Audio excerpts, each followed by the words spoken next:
ബിസ്മില്ലാ അൽഹംദുലില്ലാ വസ്സലാത്തു വസ്സലാമു അലാ റസൂലില്ലാ വഅലാ അലിഹി വസഹ്ബിഹി അജ്മഈൻ അമ്മാ ബഅദ്. കുട്ടികളെ രക്ഷിതാക്കളോടൊന്നും തുറന്നു പറയാത്തതിൻ്റെ കാരണമെന്ത് എന്ന് പലരും ചോദിക്കാറുണ്ട്. അവളൊന്നും പറയില്ല, ഒക്കെ മനസ്സിലൊതുക്കി ജീവിക്കലാണ്. ഇതിൻ്റെ കാരണമെന്ത് എന്ന് കണ്ടെത്തി അത് പരിഹരിക്കേണ്ടത് രക്ഷിതാക്കളാണ്. കുട്ടികൾക്ക് കുറഞ്ഞ സമയം മാത്രം നൽകുന്നു, അവർക്ക് തുറന്നു പറയുവാനുള്ള സമയം നൽകുന്നില്ല എന്നത് ഇതിനൊരു കാരണമാണ്.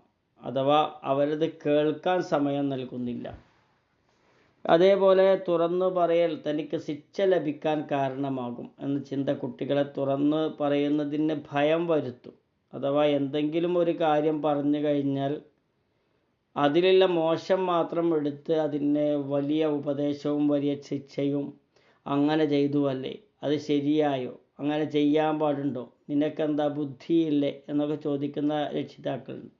അതേപോലെ കുട്ടിയുടെ കാര്യങ്ങൾ കേൾക്കാതെ അവരെ പരിഗണിക്കാതെ അവരുടെ പ്രശ്നങ്ങളും വലിയ അഭിരുചിയൊന്നുമില്ലാതെ നിൽക്കുന്ന ആളുകൾ, ഞാനെന്തിനെ തുറന്നു പറയണം, ഞാൻ പറഞ്ഞിട്ട് കാര്യമില്ല എന്ന് വിചാരിക്കുന്ന കുട്ടികളും തുറന്നു പറയാൻ മടിക്കും.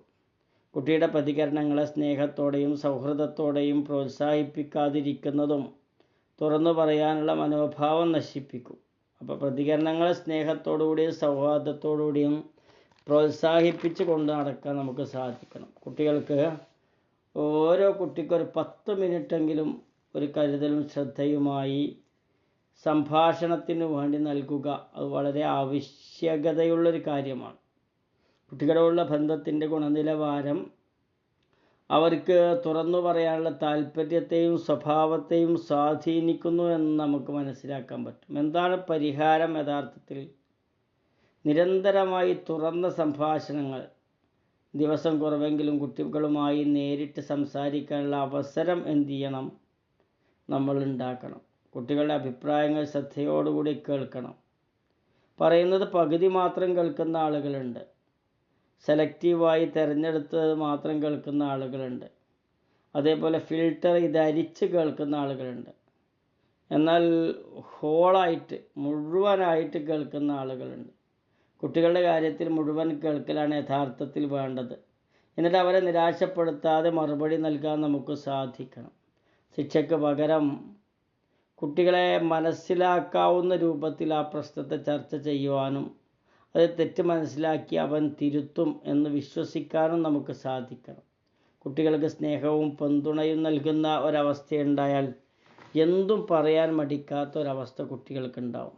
എല്ലാം മനസ്സിലാക്കാൻ ശ്രമിക്കുന്നതിൻ്റെ ചുറ്റുപാടിൽ കുട്ടി ഒരു സുരക്ഷ ഉണ്ടായിരിക്കണം. കുട്ടി പറയുമ്പോൾ അവനൊരു സുരക്ഷ ഫീൽ ചെയ്യുന്നവരുടെ അടുത്ത് മാത്രമുള്ളൂ കുട്ടി തുറന്ന് സംസാരിക്കുക.